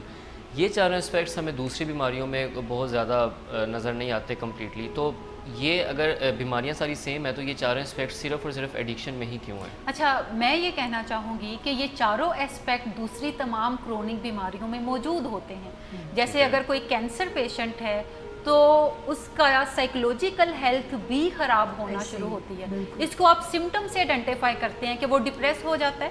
وہ یہ سمجھنے لگتا ہے کہ لائف دی اینڈ ہو گئی ہے, اب مزید وہ کچھ نہیں کر سکتا. اور زیادہ تر جو نمبر آف ڈیتھس انکریز کرتی ہیں وہ اس وجہ سے بھی کرتی ہیں کہ جو متس ہماری سوسائٹی میں ہے, جو بلیفز ہیں, وہ بھی زیادہ اموات کی وجہ بنتے ہیں. کیونکہ ٹریٹمنٹ بعض اوقات موجود ہوتا ہے, لیکن اگر کسی کی سائیکولوجیکل ہیلتھ اچھی نہیں ہے تو یقینی طور پہ وہ ٹریٹمنٹ اتنا سکسیسفل نہیں ہو سکتا, کیونکہ اس کے لیے آپٹمزم کی ضرورت ہے, اس کے لیے ایک بہتر رجحان کی ضرورت ہے, موٹیویشن کی ضرورت ہے. اسی طرح جو لوگ کینسر کے امراض میں یا ہائپر ٹینشن میں ہوتے ہیں, ڈائبٹیز میں ہوتے ہیں, جیسے ان کی ڈائبٹیز تھوڑی لو ہوتی ہے, بلڈ پریشر تھوڑا بڑا ہوتا ہے, تو وہ ریجڈ ہو جاتے ہیں, اریٹیبل ہو جاتے ہیں, سو ان کے تعلقات بھی دوسرے لوگوں سے خراب ہوتے ہیں. اسپریچول ہیلتھ بھی ان کی ویک ہوتی ہے کہ اللہ پہ اعتماد بھی ان کا ختم ہو جاتا ہے. وائی می کی کوسچنز آ رہے ہیں, وہ یہ سوچنے لگتے ہیں کہ یہ مجھے پرسنلی قدرت نے کیوں ٹارگٹ کیا ہے, جبکہ اللہ کی ذات جو ہے وہ بڑی مہربان ہے, وہ ٹارگٹ ہمیں نہیں کرتی. 100% پیرنٹس جو میرے پاس آتے ہیں, جب میں ان سے ٹریٹمنٹ کے کسی نہ کسی لیول کے اوپر بات ہوتی ہے تو وہ کہتے ہیں کہ ٹریٹمنٹ میں آنے سے پہلے ہمیں یہ لگتا تھا کہ شاید ہم نے کوئی غلطی کی ہے جس کا ہم یہ خمیازہ بھگت رہے ہیں, شاید ہم نے کوئی ایسا گناہ کر دیا ہے جس کی سزا ہمیں اللہ تعالیٰ نے اس شکل میں دی ہے. جبکہ میں ہمیشہ انہیں کہتی ہوں کہ اللہ بڑا مہربان ہے, اللہ بہت کائنڈ ہے. یہ بیماریاں جو ہیں یہ ایک کمپلیٹ پیکیج ہے کہ جب اللہ نے یہ بچہ آپ کو دیا تھا تو آپ نے یہ نہیں تقاضا کیا تھا کہ اس میں یہ نہ ہو, اس میں یہ نہ ہو, اور اس میں یہ ہو اور یہ ہو. یہ ایک کمپلیٹ پیکیج تھا, آپ نے اس پیکیج کو ویلکم کیا, آپ نے خوشیاں منائیں. اب جیسے جیسے بڑا ہوتا گیا تو اس پیکیج میں کچھ اچھی چیزیں بھی ہیں جو ابھر کے سامنے آئیں, اور کچھ اس پیکیج میں اچھی چیزیں نہیں بھی ہیں, وہ آپ کو گریسفلی ایکسیپٹ کرنی ہے, اور جتنا آپ انہیں بہتر کر سکیں آپ انہیں بہتر بنانے کی طرف جاتے ہیں. کل رات ایک ٹی وی پہ نیوز چل رہی تھی کہ انڈین ایکٹر عرفان خان کو ریسنٹلی کینسر ڈائیگنوز ہوا ہے, اور ان کی بات چیت یہ تھی کہ میں عزم کرتا ہوں لیکن درد بعض اوقات حاوی ہو جاتا ہے اور میرا عزم ٹوٹ جاتا ہے. یعنی میرا جو ایک ہائر پاور ہے اس پہ سے اعتماد ختم ہو جاتا ہے. اور ساتھ ان کا ایک سٹیٹمنٹ آ رہا تھا کہ مجھے یوں لگتا ہے جیسے میں بہت تیز دوڑ رہا تھا اور اچانک مجھے ریس میں روک لیا گیا. یہ انڈیکیٹ کرتا ہے کہ ان کا خیال ہے کہ اب لائف انپریڈکٹیبل ہے. اور ایک بڑی خوبصورت انہوں نے بات ساتھ میں کی کہ اب میری زندگی میں بے یقینی ہی ایک یقینی شے رہ گئی ہے. سو یہ اسپریچویلٹی کے ویک ہونے کی نشانی ہے کہ جب بھی, اور ایسا صرف بیماریوں میں نہیں ہوتا, جب بھی کوئی بھاری بھرکم ہم پہ اسٹریس آن پڑتا ہے, جو ہمارے اندر ایبلٹی نہیں ہوتی اس چیز کو مینیج کرنے کی, تو ہم اسپریچولی بھی ویک ہو جاتے ہیں, ہمارا قدرت پہ سے اعتماد اٹھ جاتا ہے, اور ہم یہ سوال کرنے لگتے ہیں کہ اتنی بڑی کائنات میں جس میں بلینز لوگ ہیں, مجھے ہی کیوں نشانہ بنایا گیا, اور میں ہی کیوں اس نرگے میں آیا, میرے ساتھ بیٹھا شخص کیوں اس نرگے میں نہیں آیا. جبکہ ہمیں نہیں پتا کہ ساتھ بیٹھا شخص کن مشکلوں سے, اپنے کن مسائل سے نپٹ رہا ہے. ہمیں اپنے علاوہ دنیا میں ہر شخص جو ہے وہ خوش و خرم نظر آتا ہے, کیونکہ زیادہ تر ہم لوگ یہی پریزنٹ کرتے ہیں کہ ہم تمام لوگ اپنی زندگیوں سے بڑے سیٹسفائیڈ ہیں. اور اگر آپ کسی کا فیس بک دیکھیں اور آپ کسی کا انسٹاگرام دیکھیں تو آپ کو لگے گا کہ بس life is a party for them, جبکہ ایکچوئل ریئلٹی یہ نہیں ہوتی. ہم ہمیشہ لوگوں سے جب شارٹ ٹرم کے لیے ملتے ہیں تو ہم اپنا بیسٹ امیج پریزنٹ کرتے ہیں. ہمیں یہ بھی عادت ہوتی ہے کہ ہم لوگوں سے اپنی تکلیف چھپائیں, ہم لوگوں سے اپنی کمیاں چھپائیں, वीकनेसेस छुपाएं। हमें लगता है कि अगर हम अपनी वीकनेसेस डिस्क्लोज़ करेंगे तो लोग इसे हमारी कोई कमी कमज़ोरी समझेंगे, जबकि ह्यूमन की बेहतरीन स्ट्रेंथ यही है कि वो वल्नरेबल है, उसके अंदर खामियां भी हैं, उसके अंदर खूबियां भी हैं। वो अपनी जहाँ खूबियों को एंजॉय करता है वहाँ अपनी खामियों पे काम करके वो अपनी बेहतर ज़िंदगी की तरफ जो है वो जा सकता है। ये चारों एस्पेक्ट आपको तमाम ही तरह की बीमारियों में मिलेंगे, क्योंकि हम जिन क्रोनिक बीमारियों का जिक्र कर रहे हैं वो 2, 4, 6 महीनों की नहीं है, वो लाइफ टाइम है। तो सबसे पहले जब भी किसी को डायग्नोसिस मिलता है तो एक बड़ा बोझ उसके ऊपर यही आन पड़ता है कि अब ज़िंदगी भर में नशा नहीं कर सकूँगा, अब ज़िंदगी भर मुझे ब्लड प्रेशर को मैनेज करना पड़ेगा, अब ज़िंदगी भर मुझे डायबिटीज़ से निपटना पड़ेगा, अब लाइफ टाइम मुझे अपने इस कैंसर को मैनेज करने की कोशिश करना पड़ेगी। और जब हम लाइफ टाइम की बात करते हैं तो ये काफ़ी बड़ा बर्डन है। इसमें एक बड़ा खूबसूरत स्लोगन जो कि अल्कोहलिक एनोनिमस में दिया जाता है कि 1 डे एट अ टाइम, कि ये सोच के गुजारें कि मुझे आज का दिन सिर्फ बेहतर बनाना है, आज मुझे शराब नहीं पीनी, आज मुझे नशा नहीं करना। कल सुबह जब उठेंगे तो कल फिर सुबह उठ के ये अहद कर लें, लेकिन अपनी तवज्जो सिर्फ आज के दिन पे मरकूज़ कर दें, ताकि आपका आज का दिन अगर बेहतर होगा तो हर गुजरने वाला दिन आप बेहतर बनाते चले जाएंगे। और पाकिस्तान के अंदर मैं अगर क्रोनिक बीमारियों की बात करूं तो जहाँ पे एडिक्शन का मेडिकल इलाज इतना अच्छा दस्तयाब नहीं, लेकिन उसमें काउंसलिंग बहुत अच्छी दस्तयाब है इवन पाकिस्तान के अंदर, क्योंकि हम बाहर के मॉडल को फॉलो करते हैं। लेकिन पाकिस्तान के अंदर जहाँ पे बाकी क्रोनिक बीमारियों का मेडिसिनल इलाज बहुत अच्छा दस्तयाब है, वहाँ पे साइकोलॉजिकल हेल्प ज़ीरो है। यानी आप बेस्ट से बेस्ट कैंसर हॉस्पिटल में अभी चले जाएं जहाँ पे साइकोलॉजिस्ट होने चाहिए जो उन मरीज़ों को ना सिर्फ मोटिवेट कर सकें इलाज पे, बल्कि उन्हें बता सकें कि क्या अप्स एंड डाउन्स आ सकते हैं, और उन्हें स्किल सिखा सकें कि कैसे उन अप्स एंड डाउन से निपटेंगे, अपनी बीमारी को कैसे मैनेज करेंगे। आप किसी भी ट्रीटमेंट सेंटर में चले जाएं, वहाँ पे ये तमाम का तमाम इलाज का कुछ हिस्सा डॉक्टर्स प्रोवाइड करते हैं, और वो ये समझते हैं कि केमोथेरेपी किसी की कर दी जाए तो बाकी जो दर्दें तकलीफ़ें हैं वो खुद ही जा निपटे, या घर वाले उसको कर दें कुछ मैनेज, तो घर वाले कोई ट्रेंड काउंसलर नहीं होते। पाकिस्तान में इस चीज़ की काफ़ी कमी है कि जितने भी कैंसर हॉस्पिटल्स हैं, जितने डायबिटीज़ के हॉस्पिटल हैं, जितने भी फिजिशियन हैं जो कि हाइपरटेंशन को डील करते हैं या दिल के अमराज को डील करते हैं, तो वहाँ पे ना सिर्फ पेशेंट को काउंसल करने की ज़रूरत है बल्कि फैमिलीज़ को भी काउंसल करने की ज़रूरत है कि अगर इस बीमारी में कुछ ऊपर नीचे हर्ज हो जाता है तो फिर आपने उस इमोशनल इंस्टेबिलिटी से कैसे मैनेज करना है और कैसे आपने अपने इस पेशेंट को सपोर्ट करना है। बिल्कुल। मिस रिदा, आपके पास कोई क्वेश्चन है? मैम, मेरा ये क्वेश्चन है कि जिस तरह आप जीन्स की बात करी थी और बहुत सारी बीमारियाँ साइकाट्रिक इलनेस होती हैं जो हमारी जेनेटिक्स में ट्रैवल करती हैं, such as schizophrenia, bipolar,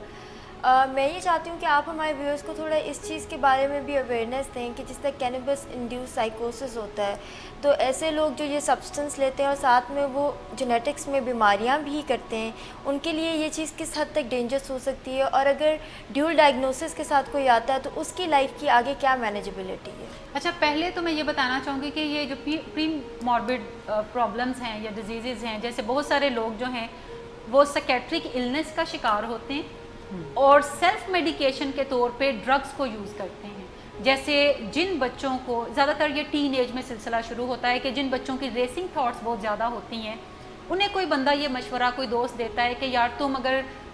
cannabis लो या चर्स लो तो तुम बड़े सुकून में आ जाओगे। जैसे ही वो चर्स लेते हैं तो उनकी रेसिंग थॉट्स जो हैं वो एटीज़ हो जाती हैं, वो नॉर्मल सोचने के काबिल होते हैं। जो एक थॉट्स की बम्बार्टमेंट हो रही होती है वो रुक जाती है और थॉट्स जो हैं वो नॉर्मल वे में चलने लगती हैं। वक्ती तौर पे उन्हें उससे काफ़ी आराम आता है। और अगर उन बच्चों के अंदर प्री डिस्पोजिशन एडिक्शन की भी है तो आगे चल के अब ना सिर्फ वो साइकेट्रिक इलनेस उभर के सामने जल्दी आएगी, बल्कि नशे का मसला भी उनको साथ में निपटाना पड़ेगा। सो 2 प्राइमरी क्रोनिक डिजीज़ से अब उनका वास्ता पड़ गया जिन्हें इलाज में दोनों को मैनेज करने की ज़रूरत है। हमारे पास जितने भी पेशेंट्स आते हैं या ड्रग एडिक्शन में ज़्यादातर लोग जो हैं वो किसी न किसी साइकेट्रिक इलनेस के साथ भी होते हैं, या तो बाइपोलर डिसऑर्डर का शिकार होंगे, या फिर वो डिप्रेशन का शिकार होंगे, या फिर किसी न किसी और फिज़िकल इलनेस का वो शिकार होंगे जिसमें डायबिटीज़ है, जिसमें हाइपरटेंशन है, जिसमें लीवर फंक्शन उनके प्रॉब्लम कर रहे होते हैं। सो मेन जो मसला है एडिक्शन या अल्कोहलिज्म का, उसको निपटाने के साथ साथ इलाज में سکیٹرک النس کا علاج کرنا بھی ضروری ہے، کیونکہ اگر ہم صرف ری ہیبس کے اندر ایڈکشن ٹریٹمنٹ کو ڈیل کریں گے اور سکیٹرک اسپیکٹ اس کا چھوڑ دیں گے تو یہ شخص جو ہے وہ آگے چل کے ریکوری کو جب مینیج کرنے کی کوشش کرے گا تو سکیٹرک النس بار بار ہرڈل کریٹ کرے گی اور راغب کرے گی اس کو ڈرگس کرنے کی طرف، کیونکہ ایک پریویس لرننگ تمام پیشنٹس کی بڑی سٹرونگ ہوتی ہے کہ جب وہ ڈرگس کرتے تھے تو یہ مسئلہ نہیں تھا، نشے سے متعلقہ مسئلے تھے، اور وہ مسئلے کیا تھے؟ لڑائی جھگڑا کرنا، جھوٹ بولنا، پیسے چرانا، پیسوں کی زیادہ ڈیمانڈ کرنا، راتیں باہر گزارنا، راتوں کو جاگنا، دن کو سونا، فیملی سے کم انٹریکشن رکھنا، آئسولیشن میں جانا، سیکریسی میں رہنا، یہ مسئلے جو ہیں تمام نشے کے بیماری کے مسئلے ہیں۔ ریکوری میں کچھ اور مسائل کا سامنا کرنا پڑتا ہے جو کہ پیشنٹ کو فیس کرنا پڑتے ہیں، جس میں کلیئرٹی ہے، تھاٹس میں کلیئرٹی نہیں رہے گی، تھوڑا کبھی ایموشنلی وہ بہت زیادہ آؤٹ برسٹ کریں گے، کبھی وہ نم ہونے کی طرف جائیں گے۔ سو جب ہم دونوں بیماریوں کا علاج ساتھ میں کریں گے مل کے تو ریکوری میں جانے کے چانسز جو ہیں وہ زیادہ بڑھ جاتے ہیں اور ریکوری کی مینیجبلٹی بھی زیادہ سٹرونگ ہو جاتی ہے۔ نشے کی بیماری اگر کسی کو ہے تو ان کا ادویات کا علاج جو ہے وہ لائف ٹائم نہیں چلتا، بلکہ وہ ڈیٹاکسیفیکیشن کے پروسیس کے بعد کوئی ایک آدھ میڈیسن ان کی رہتی ہے، وہ بھی صرف کریونگ کو مینیج کرنے کے لیے، ادروائز دوائیوں کی ان کو ضرورت نہیں ہوتی۔ لیکن جو سکیٹرک النس کی میڈیسن کا علاج ہے وہ کافی لمبا آگے چلتا ہے، کچھ پیشنٹس کو 2 سال لینا پڑتا ہے، کچھ پیشنٹس کو لائف ٹائم کوئی نہ کوئی دوائی کی ضرورت پڑتی ہے تاکہ وہ اپنی ریکوری بھی مینیج رکھیں اور اپنے سکیٹرک اسپیکٹ کو بھی مینیج رکھنے کی طرف جائیں۔ بالکل، اور مس جدیشہ آپ کچھ پوچھنا چاہیں تو؟ ویسے آپ نے ذکر کیا کہ آپ کے خیال میں نیکسٹ 50 to 100 ایئرز میں ایڈکشن کو بھی باقی نارمل ڈیزیز کی طرح کنسیڈر کیا جائے گا، تو I think 50 to 100 years is a long time period اور بہت سارے لوگ اسے سفر کر رہے ہیں، تو ایسے کیا اقدامات ہیں جو فیملی لیول پر یا انڈیویجول لیول پر ہم لوگ کر سکتے ہیں کہ اس کو پروسیس کو ہم تھوڑا اسپیڈ اپ کر لیں؟ اس میں ایک ہی چیز ہے جو کہ کی جا سکتی ہے کہ انفارمیشن کو زیادہ سے زیادہ اسپریڈ کیا جائے، جو کہ اتھینٹک انفارمیشن ہے، جو کہ اس بیماری کو ڈیزیز کنسیڈر کرتی ہیں۔ انفارچونیٹلی پاکستان میں ایسے بہت سارے ری ہیبس کام کر رہے ہیں جو کہ ڈیزیز ماڈل کی بجائے مورل ماڈل کو آج بھی فالو کرتے ہیں۔ مورل ماڈل سے میری مراد ہے کہ وہ نشہ کرنے کو کوئی برائی کنسیڈر کرتے ہیں اور وہ برائی کا مداوع جو ہے وہ سمجھتے ہیں کہ اگر نمازیں زیادہ پڑھا دی جائیں، قرآن پاک کی طرف انہیں راغب کیا جائے تو یہ دوبارہ نشہ کرنے کی طرف نہیں جائیں گے۔ یہ ایک سیپریٹ ماڈل ہے جو کہ نشے کی بیماری کے علاج سے پہلے شاید کارآمد تھا، لیکن جب سے WHO نے اس کو بیماری ایکسیپٹ کیا ہے تب سے پچھلے کوئی 60 ایئرس کے اندر کافی ریولوشن آیا ہے ایڈکشن کے اندر، نہ صرف ایڈکشن میڈیسن کے اندر بلکہ ایڈکشن ٹریٹمنٹ کے اندر، اور بہترین علاج آج موجود ہے۔ لیکن اس کے ساتھ ساتھ اگر پاکستان کے اندر ہم انفارمیشن جو ہے وہ زیادہ سے زیادہ پہنچانا شروع کریں، جیسے ہمارے دیکھنے والے ایک کام کر سکتے ہیں کہ جو پروگرامز ہیں ہمارے نشے کی بیماری سے متعلقہ وہ اپنی اگر فیس بک پہ شیئر کر لیں، ٹویٹر پہ شیئر کر لیں، تو بہت زیادہ لوگ جو فیس بک پہ موجود ہیں ان کے پاس کوئی نہ کوئی تھوڑی بہت انفارمیشن پہنچتی رہتی ہے اور کم سے کم انہیں یہ پتہ چلنا شروع ہو جاتا ہے کہ اچھا جس چیز کو وہ ایک برائی سمجھ رہے تھے وہ ایکچولی برائی نہیں ہے، بلکہ وہ کوئی میڈیکل ایشو ہے، وہ کوئی ایک فزیکل النس ہے جس کا علاج کہیں نہ کہیں پہ موجود ہے اور وہ اس علاج سے رجوع کر سکتے ہیں۔ اس کے علاوہ جیسے ہم نے پہلے بھی تذکرہ کیا مسٹر سین کے کویشچن کے اوپر کہ اگر سلیبس میں اس چیز کو انکلوڈ کر دیا جائے تو یہ ود ان ایئرس تمام بچوں کے فنگر ٹپس پہ ہوگا کہ اچھا ایڈکشن جو ہے وہ ایک فزیکل النس ہے اور اس کا پراپر ٹریٹمنٹ جو ہے وہ موجود ہے اور لوگوں کے اندر اس کی ایکسیپٹنس بھی بڑھے گی اور لوگ زیادہ سے زیادہ علاج کی طرف رجوع بھی کرنے کی طرف جائیں گے۔ بالکل، بہت شکریہ۔ مجھے یقین ہے آج کا جو سیشن ہے وہ ہمارے ناظرین کو بہت پسند آیا ہوگا، اور میں ابھی کچھ کومنٹس بھی دیکھ رہی تھی بریک میں جس میں کہ مجھے بھی اس چیز کے بارے میں لوگ انڈیکیٹ کرتے ہوئے نظر آ رہے تھے کہ کوئی سائنٹیفک انفارمیٹیو شو ہے جو وہ دیکھ رہے ہیں اور اس کو پسند کریں، اور میں اپنے ناظرین سے بھی یہ کہنا چاہوں گی کہ اس نالج کو، اس انفارمیشن کو جتنا اسپریڈ کر سکیں کریں، اور اس نیک کام میں آپ بھی ہمارا یعنی حصے دار بنیں، اور اسی پیغام کے ساتھ آپ سے اجازت چاہتے ہیں۔ خدا حافظ۔